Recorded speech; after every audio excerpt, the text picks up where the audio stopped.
ইংরেজি আর গণিত এসএসসিতে এই দুই বিষয়ে ভরাডুবি হয়েছে শিক্ষার্থীদের, যার প্রভাব পড়েছে সার্বিক ফলাফলেও। মোট শিক্ষার্থীর প্রায় 30% ফেল করেছে এই দুই বিষয়ে। ইংরেজি ও গণিতে ফল খারাপ হওয়ার কারণ বের করে তা সমাধানের পথ খুঁজছে আন্তঃশিক্ষা বোর্ড। আর বিশেষজ্ঞরা বলছেন, মানসম্মত শিক্ষক নিয়োগ দিতে না পারলে পরিবর্তন হবে না পরিস্থিতির। চলতি বছর এসএসসি ও সমমান পরীক্ষায় অংশ নেয় মোট 18,29,485 শিক্ষার্থী, যার মধ্যে উত্তীর্ণ 11,38,877 জন। সেই হিসেবে ফেল করেছে 6,90,608 জন শিক্ষার্থী।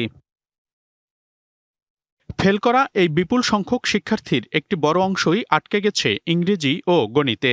পরিসংখ্যানে দেখা গেছে, চলতি বছর ইংরেজিতে ফেল করেছে 33% শিক্ষার্থী আর গণিতে প্রায় 31%।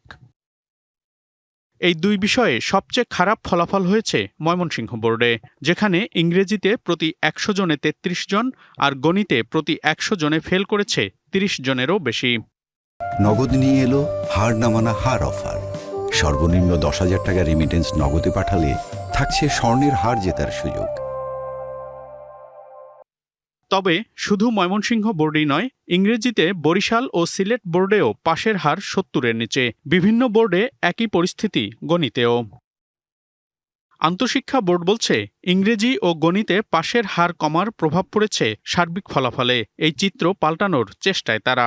এই দুইটা বিষয় নিয়ে তো অবশ্যই ভাবা উচিত। সুনির্দিষ্টভাবে এই বিষয়ে কাজ করার স্পেস আমাদের বোর্ডের কম। তা আমরা যাদের কাজের স্পেস আছে এবং যাদের এখতিয়ারভুক্ত, আমরা তাদেরকে অনুরোধ করব যেন এই দুইটা সাবজেক্টের কোথায় গ্যাপ আছে সেটা ডিসপুট করা আমাদের খুব জরুরি হয়ে পড়েছে। এই পরিস্থিতির উন্নতির জন্য এই দুই বিষয়ে যোগ্য শিক্ষক নিয়োগ দরকার বলছেন বিশেষজ্ঞরা।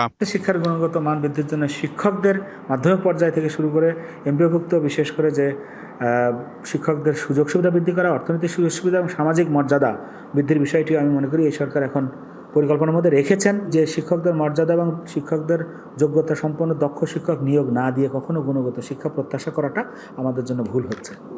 শিক্ষার সার্বিক চিত্রের পরিবর্তনের জন্য মফস্বলের শিক্ষা প্রতিষ্ঠানগুলোর ইংরেজি ও গণিতে বেশি জোর দেওয়ার আহ্বান বিশেষজ্ঞদের। মনিরুল সোহাগ, ডিবিসি নিউজ, ঢাকা।